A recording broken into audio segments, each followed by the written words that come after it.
comenzamos una nueva edición de Café Mercosur, este espacio en el que nos proponemos analizar la realidad de los países de la región con un foco en los aspectos jurídicos. Hacemos este programa desde Rosario, Argentina, quien les habla, Osvaldo Di Princio y Daniela Burlini, y de San Pablo, Brasil, Ramiro Cayano Blanco. Este programa se transmite por RCA, radio oficial de Resistiendo con Aguante, y también por la radio Las Voces del Muro. Los programas anteriores se encuentran en iVoox y en iTunes como Café Mercosur. También nos pueden encontrar en www.cafemercosur.com y en las redes sociales, Facebook y Twitter, también como Café Mercosur.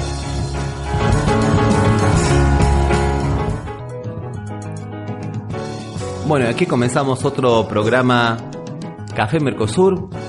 Hoy con Daniela Burlini desde Rosario. ¿Cómo te va, Daniela? ¿Cómo estás? ¿Qué tal? ¿Cómo estás, Ramiro? Muy bien, lo tenemos Osvaldo ausente con aviso. Esperemos que traiga vino ya que se ha ido para el norte de Argentina. Yo pensé que estaba en el sur. No, yo confundo siempre Calafate con Cafayate. Ay, Ramiro. Te la llevas a marzo a geografía. Son esas cosas. Asturias con Austria, siempre esas confusiones, ¿no? Pensilvania con Transilvania. Pequeños problemas geográficos. Bueno, vamos a comenzar entonces ahora hablando de una noticia un poco más seria, ¿no? Una noticia que podemos llamar de terror.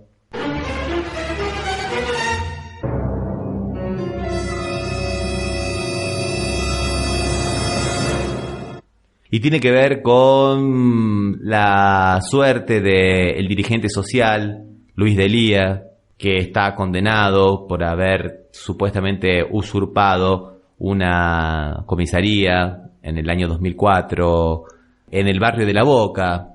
Sí, fue en el medio de cuando el país estaba en llamas, ¿no? Sí, fue cuando el país estaba en llamas que asesinaron a un dirigente social, ¿no es verdad? Al Oso Cisneros, y fueron a la policía a decirle que el asesino estaba en determinado lugar y que fueran rápido porque se iba a escapar, y la policía no hizo absolutamente nada.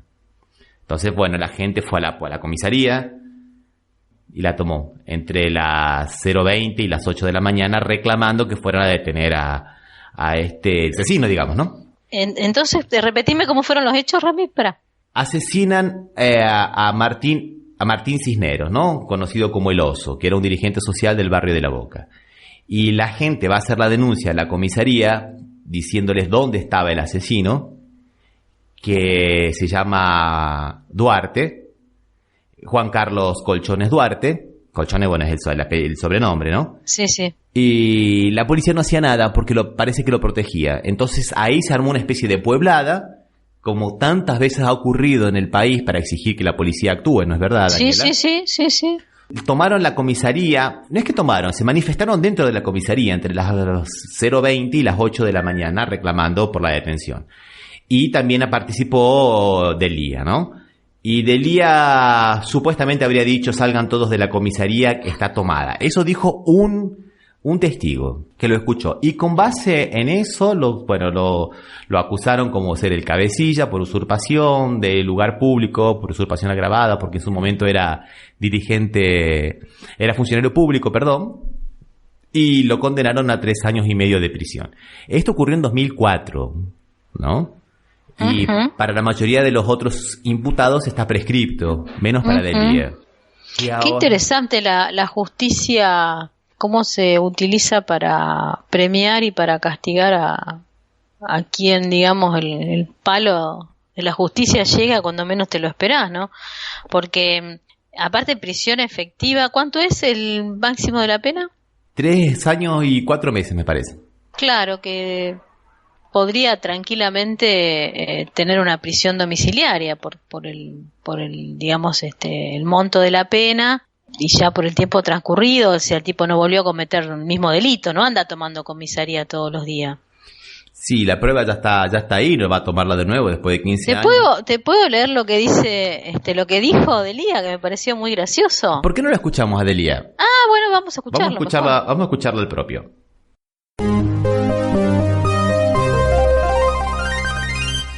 El Tribunal Oral Federal número 6 de Comodoro Pro acaba de negarme la prisión domiciliaria. No les importó que tenga 3 bypass, que tenga un infarto en la base del corazón que hace que mi corazón funcione al 70%. No les importó que sea insulino dependiente de 2 insulinas distintas, que tome 10 comprimidos por día, que tenga que hacer 1 hora de caminata diaria. No les importó. Pura venganza oligárquica del macrismo para cumplir con el cable 1222 de Wikileaks, donde la Embajada de los Estados Unidos de América le pide a Mauricio Macri que vaya preso. Una vergüenza para la justicia y la soberanía política del pueblo argentino. Volveremos, Cristina presidente, carajo, patria o muerte, venceremos. Libertad a todos los presos políticos.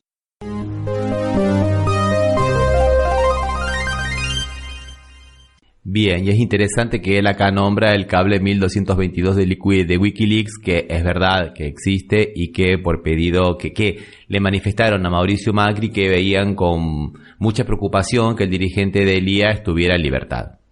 Mira vos. Elía ha tenido de alguna manera algún contacto con el gobierno de Irán porque lo invitaron. Él habló mal de Irán y ahí el gobierno de Irán lo invitó y le mostró que nada es lo que parece, y bueno, en medio como que tuvieron un lazo de, no sé si digamos de buenas relaciones, ¿no? Entonces Elía es muy grato por todo eso y puede ser que sea por ahí, vaya uno a saber por qué le importaba tanto a la embajada americana. El cable existe, yo lo he visto, y bueno. ¿Cómo lo viste, Rami? Se busca, se googlea, simplemente. Ah, ¿se googlea? Sí, aparece. Está en inglés, claro, lógicamente.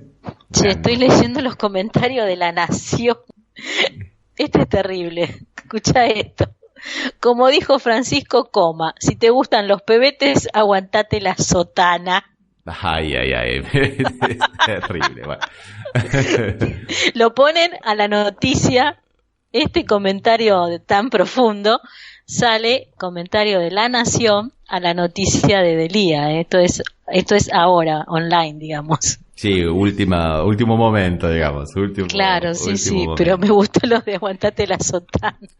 Y él también, claro que se hace solidario con los otros presos políticos. Recordemos que hay otros presos políticos. Recordemos que está Esteche, también en otra causa parecida, también sin ningún motivo, por el memorándum, supuestamente, con Irán.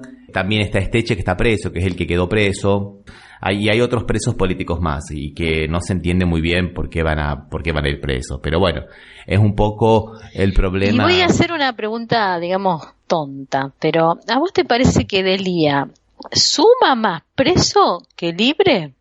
Yo la verdad que me parece que sí. Yo calculo que como preso es un mártir y como estando libre, bueno, tiene su radio, hay mucha gente que lo sigue.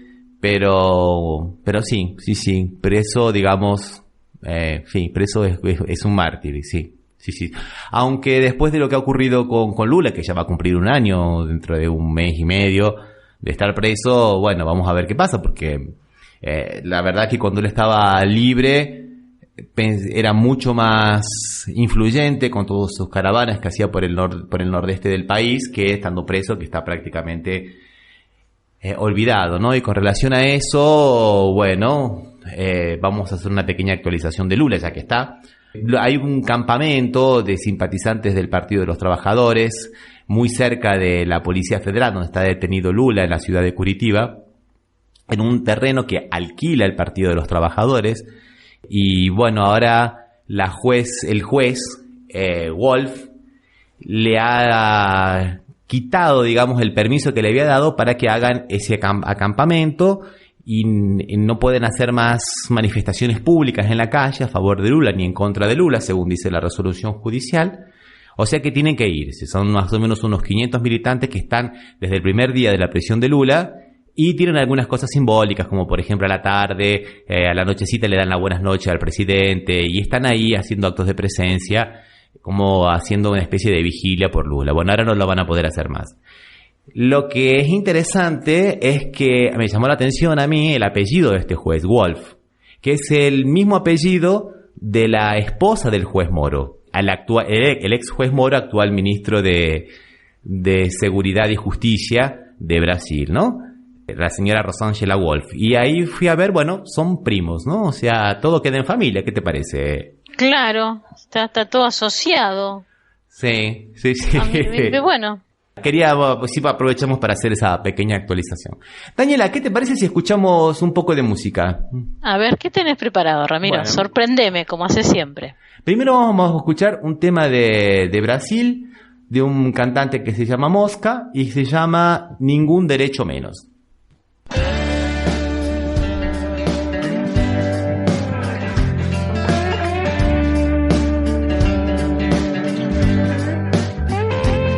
Nesse momento de gritante retrocesso, de temerário, incompetente, mau congresso, em que poderes ainda mais podres que antes põem em liquidação direitos importantes. Eu quero, diante desses homens tão obscenos, poder gritar de coração e peito pleno: não quero mais nenhum direito a menos.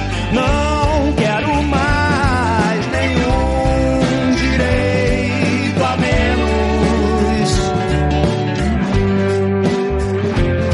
Nesse país em que se vende por ganância direito à vida, à juventude, à infância, direito à terra, ao aborto e à floresta, à liberdade, ao protesto, ao que nos resta, eu grito fora esses homens tão pequenos, de interesses grandes como seus terrenos.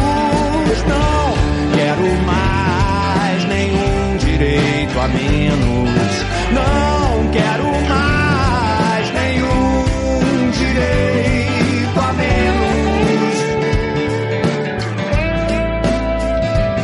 Nessa nação onde se mata e trata mal mulher e pobre, preto e jovem, índio e tal, onde nem lésbica, nem gay, nem bi, nem trans são plenamente cidadãos e cidadãs. Não quero mais cantar meus versos mais a menos que antes seus direitos sejam plenos. Não quero mais nenhum direito a menos. Não quero mais nenhum direito a menos.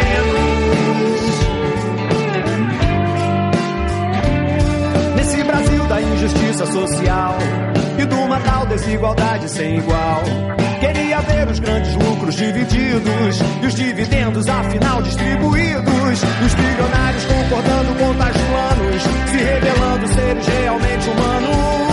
Não quero mais nenhum direito a menos. Não quero mais nenhum direito a menos.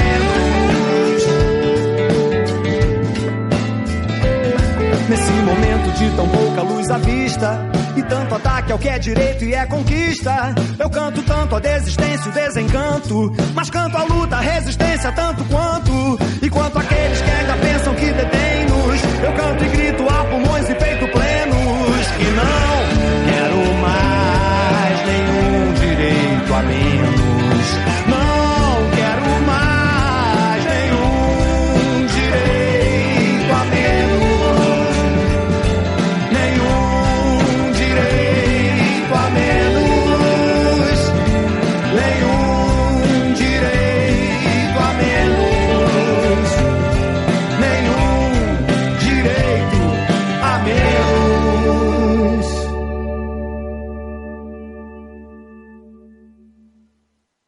Bueno, seguimos ahora entonces con el programa y vamos a hablar de una noticia positiva, lo cual no es poca cosa, ¿no, Daniela? Después de lo que hemos visto de Comodoro Pro, como decía Delia, o Comodoro Plus, como dicen algunas otras personas.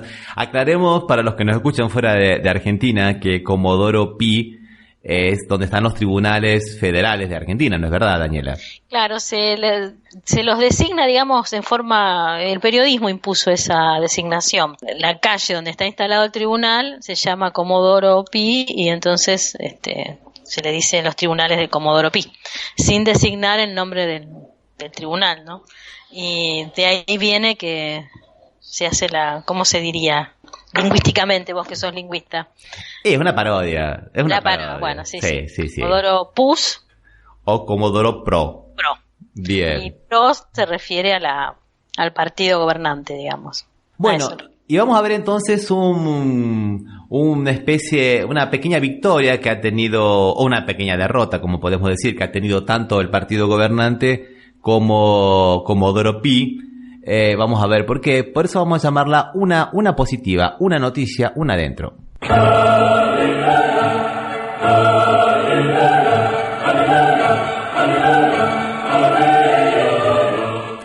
Tiene que ver con estos decretos de necesidad y urgencia que ha lanzado el presidente argentino en el mes de enero sobre materias que ya estaban siendo tratadas por el Congreso. Pero bueno, de alguna manera él hace este tipo de cosas para hacer negocios por un lado, como en el caso del ARSAT, que son los satélites creados en el gobierno anterior, que se les había destinado a empresas privadas de telefonía celular, cosa que no se podía haber hecho porque tiene que haber una mayoría especial en el Congreso, de acuerdo a la ley. Bueno, él lo hizo por decreto, lo cual no lo podía haber hecho.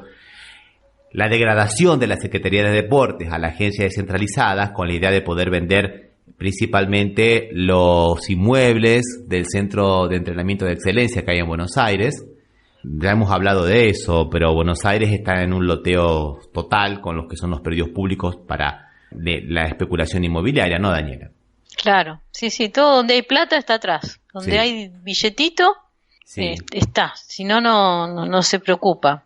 Lo de que estoy leyendo acá que el único decreto del Ejecutivo que prosperó fue el de legislación delegada, que en enero aumentó hasta 1.300.000 pesos el valor de los automotores, exceptuados del impuesto adicional del 20%. Ese fue lo único que le salió bien, digamos. Uh-huh. Y el principal de los decretos, que era para hacer bulla realmente, era nuevamente insistir con una ley de extinción de dominio, que ya la habíamos hablado en su momento, y que después la discutimos contigo de nuevo, Daniela, ¿te acordás? Sí, ¿no? sí. Por la cual le damos a los tribunales federales, o sea, a Comodoro Pi, al que está haciendo todas estas barbaridades jurídicas, la posibilidad de que, sin una causa penal, a una persona le retiren los inmuebles que supuestamente habrían sido frutos de narcotráfico o corrupción. O sea, me parece un despropósito absoluto, una temeridad absoluta, cuando todavía no hay, como dijimos, una causa, una sentencia penal, ¿no? Sí, que aparte tiene que, de última, que lo decida el legislativo. Sí. Que lo decida el legislativo, y que digamos la mayoría y los porotos lo decidan, que lo decida la mayoría, no el Ejecutivo, que no puede legislar aparte, que también, bueno, se reaviva la discusión si tienen contenido civil o penal.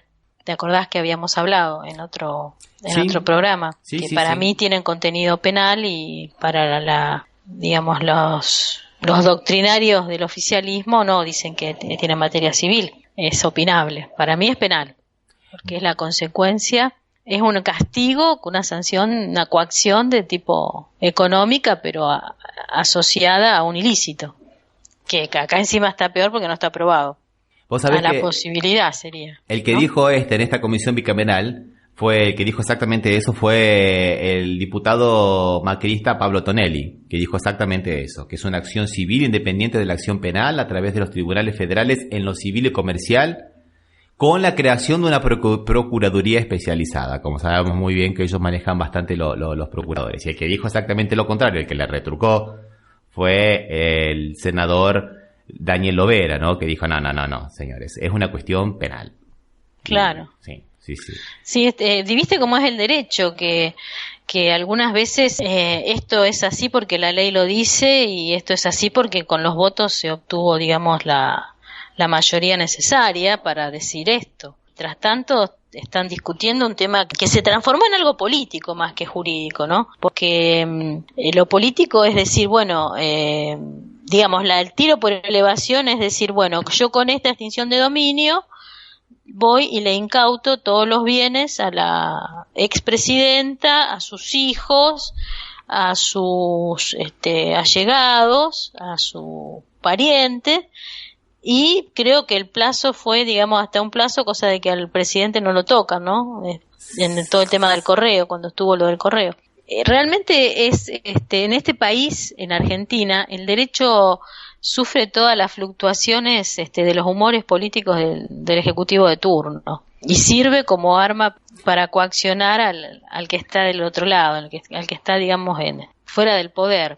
No lo ha hecho Cristina en su gobierno, pero así algunos podrían decir, algunos, no lo digo yo, que en el gobierno de Cristina el derecho sirvió para resarcir y para combatir los crímenes de lesa humanidad. Entonces ahí también un poco de resquemor surgió contra, digamos, el kirchnerismo. Pero que siguen, o sea, está Macri y siguen los juicios, eso sí, no, o sea, es una obligación tomada por el Estado argentino. Pero sí, gracias al impulso que le dio el Ejecutivo, eso no lo podemos negar, Ramiro. Sí, eso es verdad, pero también vamos a tener que hacer una actualización en algún otro programa, Daniela, con relación a algunos procesos de lesa humanidad que están parados. Uno de ellos es el más escandaloso, es el de Santiago del Estero, pero hay otros más que están parados. Y vamos a tener que hacer una actualización, vamos a tener que verlo caso por caso más o menos, que no son pocos, pero como bien dijiste vos, siguieron. Sí, inclusive hay que reconocer también que un poco ha tenido una gran participación la actuación de Lorenzetti cuando asumió Macri, ¿no? Que él dijo que bueno, que los delitos de lesa humanidad iban a continuar. Lorenzetti era en su momento el presidente de la Corte Suprema de Justicia. Iban a continuar porque era una política de Estado. Entonces eso también fue muy interesante, esa pulseada que tuvo con el sector del gobierno. Ahí se plantó bastante firme Lorenzetti. Entonces fue interesante eso. Pero bueno, a pesar de que sigue, sería interesante después hacer una actualización de los que están parados. Los que están parados, sí, cómo no. Bueno, vamos entonces ahora, tendríamos que poner otra sección, Daniela, que podríamos llamar de mea culpa, ¿no? Cuando nosotros decimos cosas que a veces no son mentiras, pero no son necesariamente exactas. Y en el programa... Y entonces puede ser una fe de ratas. Una fe de ratas, me gustó esa, fe de ratas. Vamos a hacer una fe de ratas. En el programa anterior que vos no estabas, yo dije una cosa que no era exacta. Yo dije que a Flavio Bolsonaro se lo estaba investigando porque tenía como asesores algunos milicianos de la ciudad de Río de Janeiro que estaban acusados de ser los mandantes del asesinato de la concejal Marielle Franco. Y no es verdad. O sea, es verdad, pero no. Flavio Bolsonaro, el hijo del presidente, lo investigan porque tiene como asesores a parientes de un ex militar, de un ex comisario de la policía militar, Costa Nóbrega, que había contratado a la madre de este ex militar, Raimunda Veras Magalhães, y también a la mujer de este comisario. Y que este comisario forma parte de las milicias y de lo que se llama, mirá qué interesante, Daniela, la oficina del crimen. ¿Y eso qué es? Bueno, las milicias son organizaciones paramilitares que compiten con los grupos de narcotraficantes por el dominio de las villas miserias. Y ellos te cobran peaje para varias cosas. Por ejemplo, si los que venden gas tienen que pagar peajes. Ellos tienen también el negocio de la tele por cable pirata. Se manejan en una organización tipo mafia, le cobran a los comerciantes por protección. Y lo habíamos comentado con Osvaldo la semana pasada, la semana anterior, se había hecho una encuesta entre los pobladores de las favelas, a ver a quién le tenían más miedo, a quién le temían más, si a los narcotraficantes, a la milicia o a la policía. Y bueno, a los que más le tienen miedo los pobladores de las favelas son a los milicianos. Entonces son mucho peor que los narcotraficantes, o sea, por lo menos es la percepción que tiene la gente, ¿no? Flavio Bolsonaro no había contratado a estos milicianos, sino a los parientes de estos ex milicianos. ¿Y los parientes son milicianos? No. No, una es la madre y la otra es la exmujer, ¿no? Estuvieron contratados entre septiembre del 2007 hasta noviembre del año pasado, en el caso de la exmujer de este comisario, de este policía militar, y en el caso de la madre estuvo contratada entre el 11 de mayo hasta el 14 del 2016 hasta el 14 de noviembre del 2018, cuando ya Bolsonaro era presidente, ¿no? Cuando Flavio Bolsonaro era diputado estadual, como habíamos comentado con con Osvaldo la vez pasada, él defendió públicamente la actuación de las milicias e hizo condecorar a algunos milicianos con la orden máxima de mérito del Estado de Río de Janeiro, ¿no? Y llegó a decir, por ejemplo, a declarar palabras textuales, ¿no? Que la milicia no es nada más que un conjunto de policías buscando expurgar del seno de la comunidad lo que hay de peor, o sea, los criminales. Mamma mía. Mamma mía, en serio. Porque viste Mamma mía. Cuando se habla de Río, todo el mundo asocia el narcotráfico, ¿no? Qué bárbaro, qué explícito. Sí, y Marielle Franco estaba en la comisión que investigaba a estas milicias, ¿no? Entonces, la muerte de Marielle Franco ha conmocionado a todo Río de Janeiro, ¿no?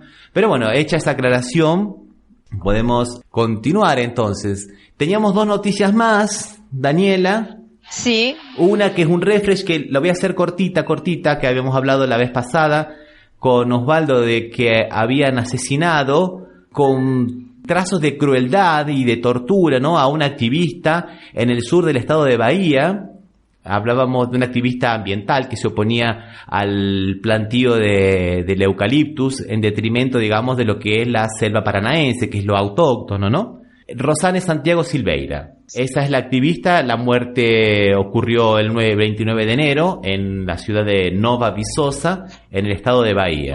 Osvaldo justo me preguntó en su momento cuál había sido la línea de investigación. Primero se pensó en un latrocinio, ¿no? O sea, en un asesinato para robar, pero no robaron nada. Inclusive habíamos visto que algunos elementos valiosos, como la computadora portátil, por ejemplo, no se la llevaron. Después se dijo que la comisaria de la ciudad había cambiado la línea de investigación para femicidio, tortura y exterminio. Bueno, ahora la misma comisaria desmiente eso y declaró que, de acuerdo a las testimoniales realizadas en la ciudad, no tenía noticias de la militancia ambiental de esta mujer. Bueno.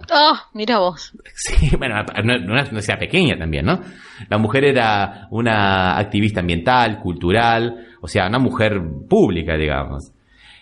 Bueno, ahí fueron, digamos, del propio... la propia provincia, del propio estado de Bahía, no ya de la ciudad. Fue el comisario general de la Policía Civil, Bernardino Brito Filho, y el director del Departamento de la Policía del Interior, Fabio Gois, a realmente investigar qué es lo que había pasado. Y allí se encuentran con que la comisaria ni siquiera había hecho las periciales básicas. Entonces ellos dicen que van a tomar las providencias necesarias contra los funcionarios que se hayan omitido a hacer lo que les correspondía, pero que también van a poder llegar a algunas conclusiones y echar un poco de luz al caso por otros medios. Posiblemente consigan, digamos, ver por lo menos quién mandó, cuál fue el motivo. Ahora están, digamos, investigando de una forma mucho más consciente, ¿no? Consciente y coherente con la gravedad del caso, ¿no? Claro. Hay una esperanza de que se sepa qué es lo que ocurrió.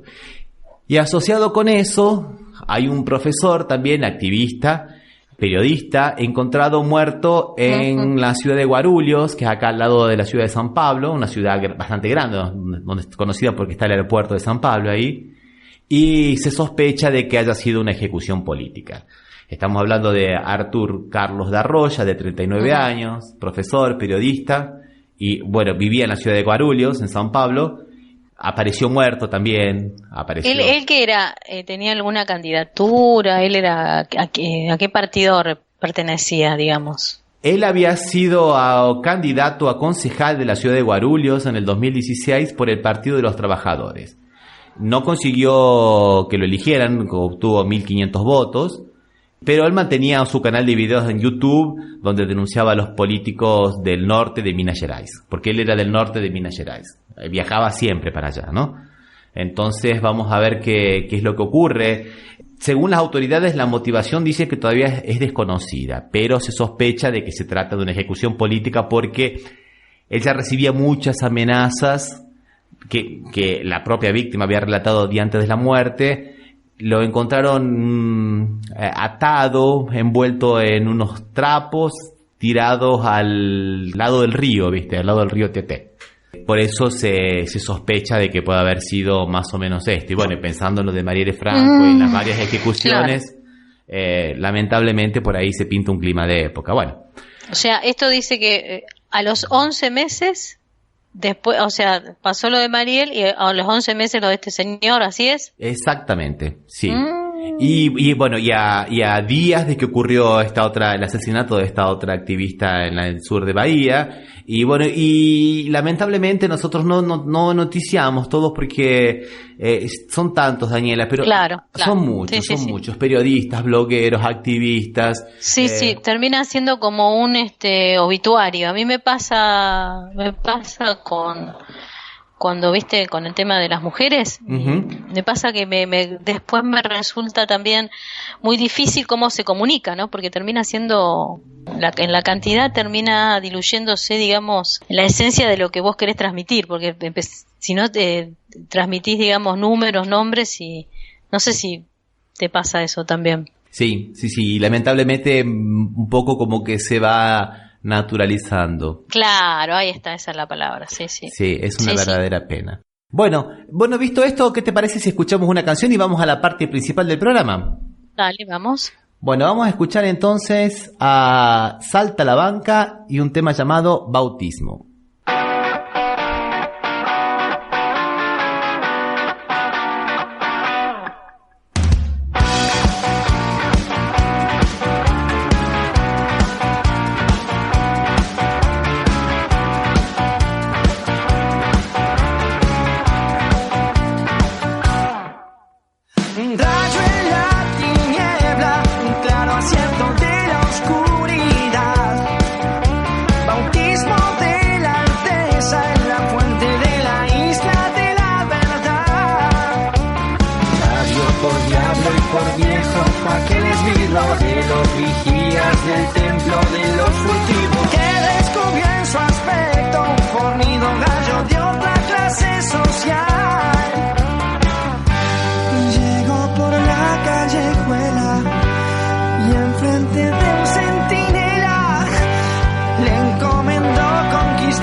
Esa sensación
Estás escuchando Café Mercosur por las radios RCA, Resistiendo con Aguante Oficial y Las Voces del Mundo.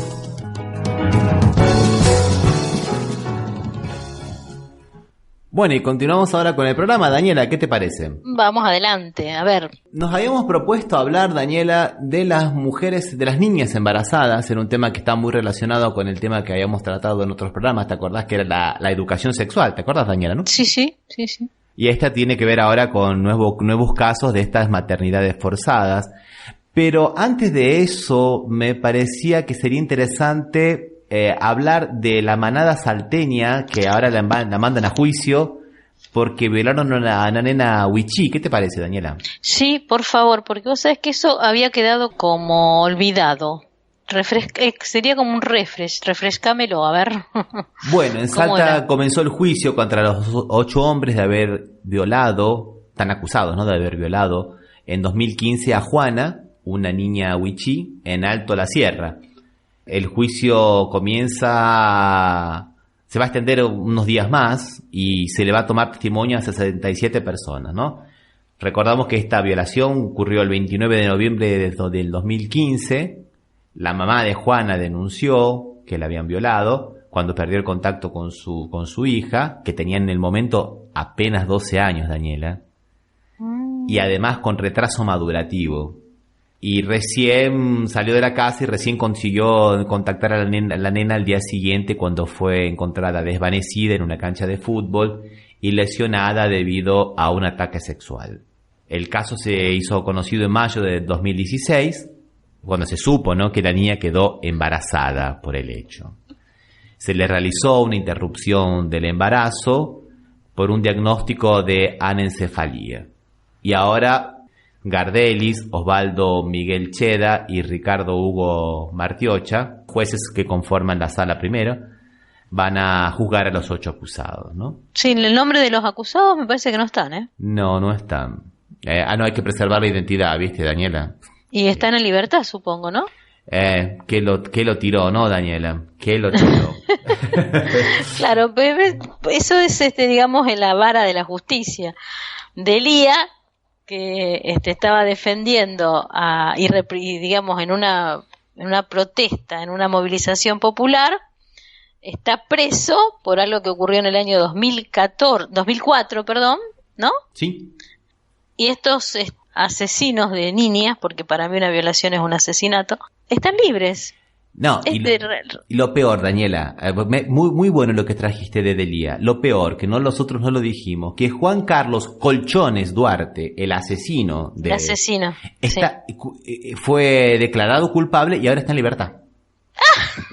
Esa no la sabía. Está en libertad, Daniela.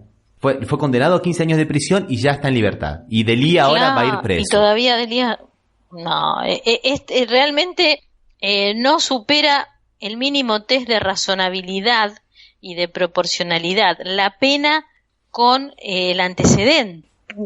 A mí me daría mucha vergüenza si yo fuera juez y tuviera que poner la firma en una cosa así, porque eso y ser, digamos, un títere es lo mismo. ¿Qué eficacia puede tener una sentencia de condena cuando la persona que estaban, digamos, pidiendo que se la condene ya está libre? Y el que iba a pedir por la justicia lo van a poner preso ahora. Una cosa totalmente descabellada. Sí, totalmente descabellada, Daniel. No hay otra palabra.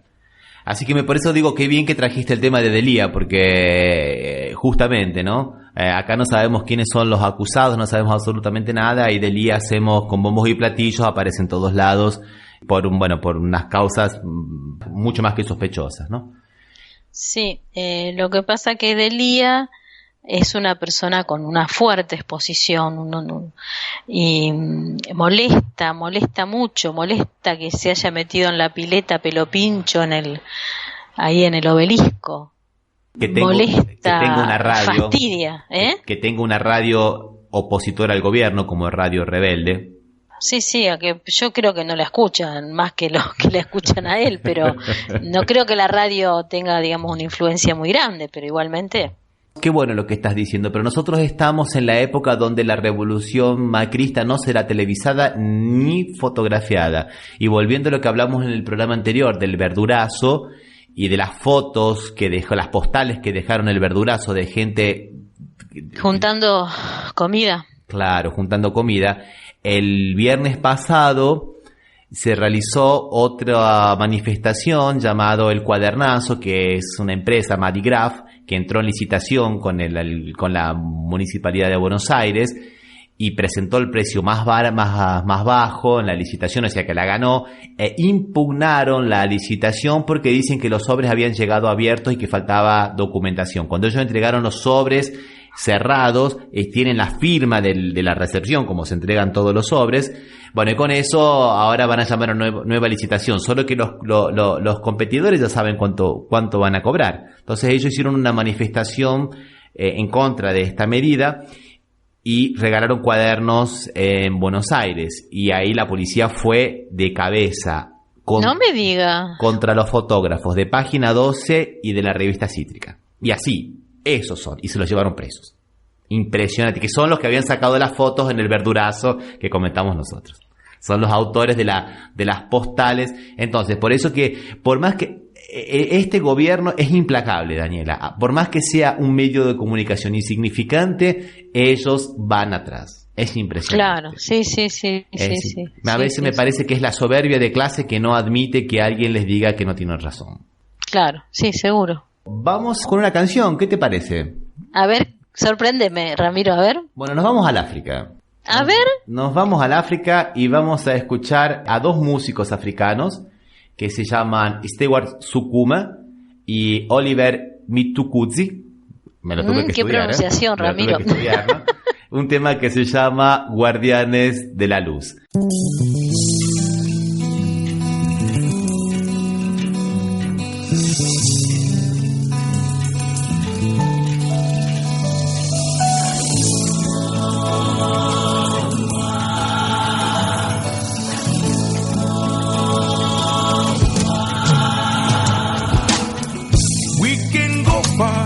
If we join our hands, we can go far. If we open our hearts, you and me and him. Me na wena na yena. Inende wena ye, chikafamba teze munzira. Kaga nanga tiye, zima harizombo uwengi uwengi. Aún oscilita balaina. Sigo chata cara kuakuruan. Wallo kuma pokuma batinzo taina. Sizo iko mamuja wedu.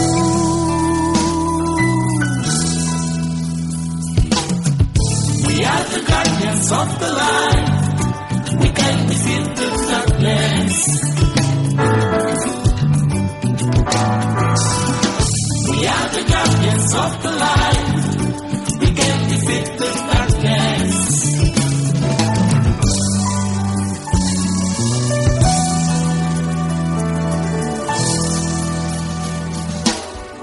We can go far if we walk hand in hand. We can go far if we keep our path. You and me and him. Oh, Baba God. Me na wena na yena. Mano lene wako kara munyika ya kanaka. Zina hondo neguwe eruzariro. Haungo silita balaina. Sigo jata kara kuwa kuru.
Estábamos hablando de la maternidad forzosa de la infantil, porque se van encadenando los temas y vamos a ver entonces algunos casos muy tristes, ¿no, Daniela? Uno de los más rimbombantes es el de Tucumán, ¿no?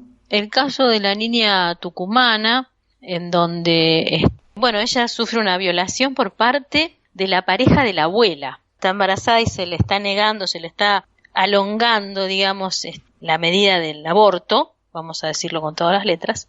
Hay algo atrás que no lo dicen los medios, que no lo dice nadie, que tiene que ver con que esta niña estaba con la abuela por una medida tomada por la jueza de familia que le quitó la custodia y el cuidado a la madre para entregárselo a la abuela. Eso se hace en miras o con motivo de que hay un mandato legal que dice que los niños tienen que permanecer como primera opción dentro del seno de la familia de sangre, de vínculos biológicos.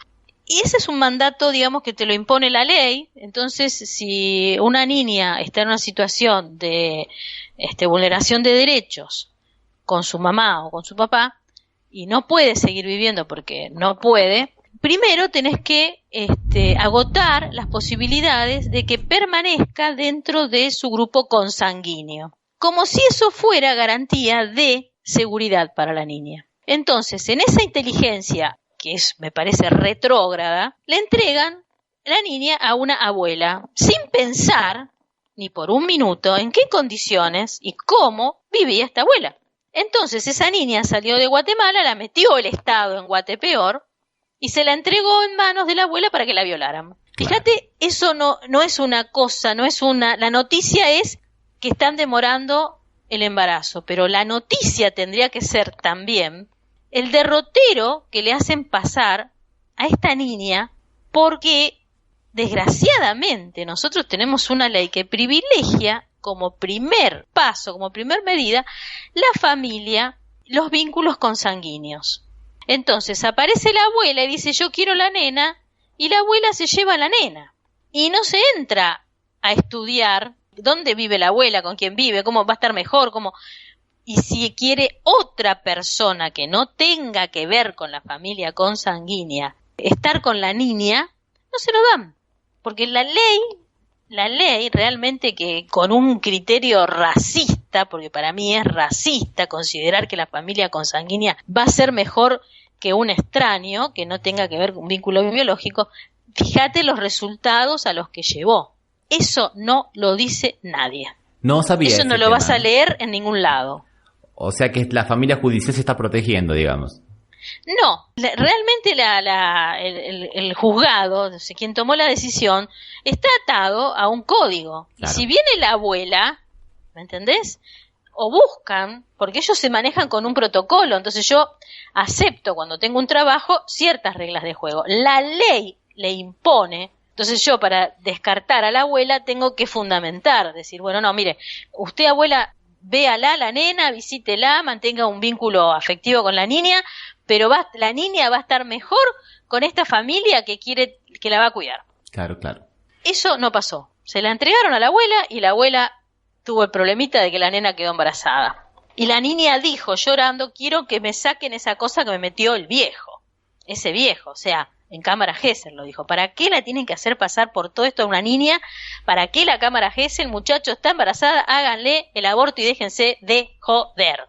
Y quien es gobernador de la provincia es Mansur. Yo no entiendo si Mansur, que fue ministro de Salud de Cristina, y después fue electo gobernador en el 2015. El tipo es médico generalista, no entiendo qué posición tiene, pero evidentemente en la provincia, su provincia está, digamos, con una deuda grave, está incumpliendo lo que dictaminó la Corte en el caso FAL. Y a mí me parece que esto tendría que servir no solamente para ver lo de la interrupción legal del embarazo, sino para ver qué pasa qué responsabilidad que tienen los funcionarios cuando las niñas están en esta situación y la familia consanguínea tampoco le resuelve el problema.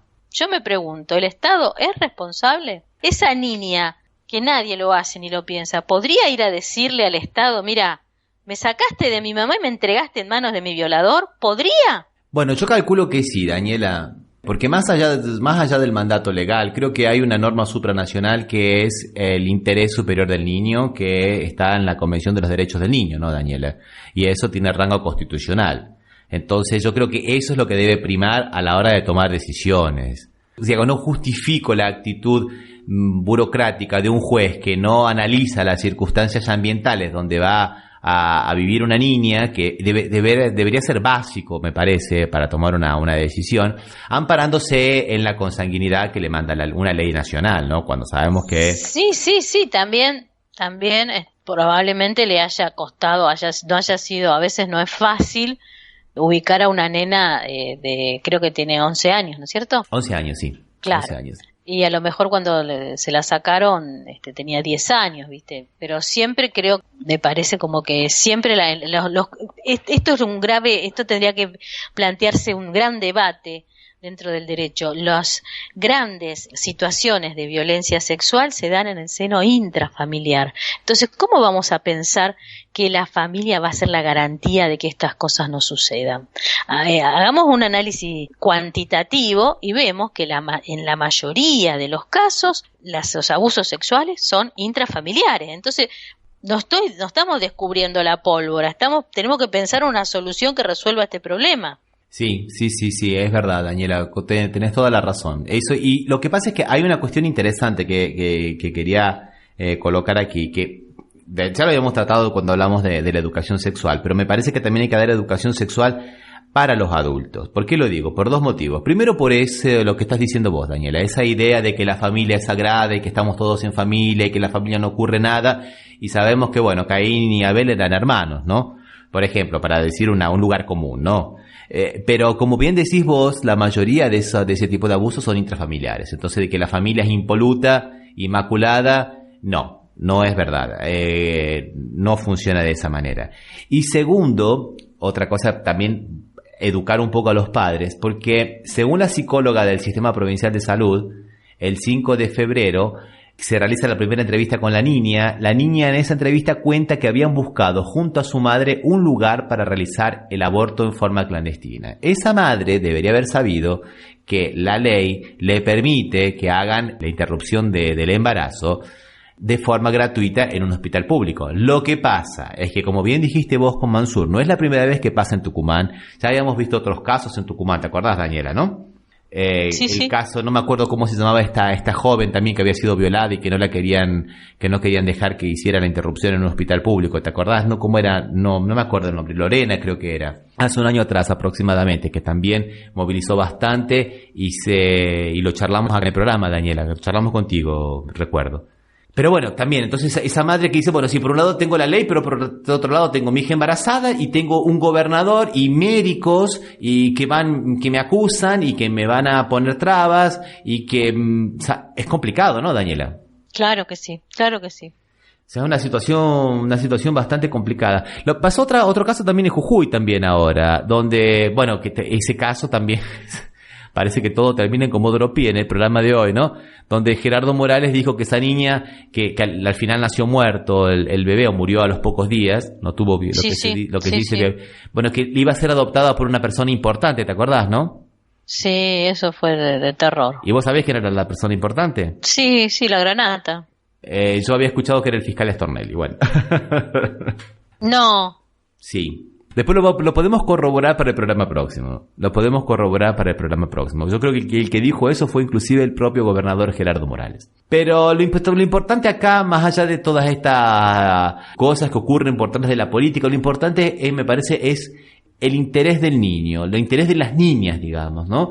Y que realmente haya que se cumpla la ley, Daniela, desde 1941 que está en el artículo de la ley, eso, o no, creo que está en la... 1921. Exactamente, desde la reforma del Código Penal de 1921. Casi va a ser un siglo de eso, Daniel, y todavía seguimos cuestionando.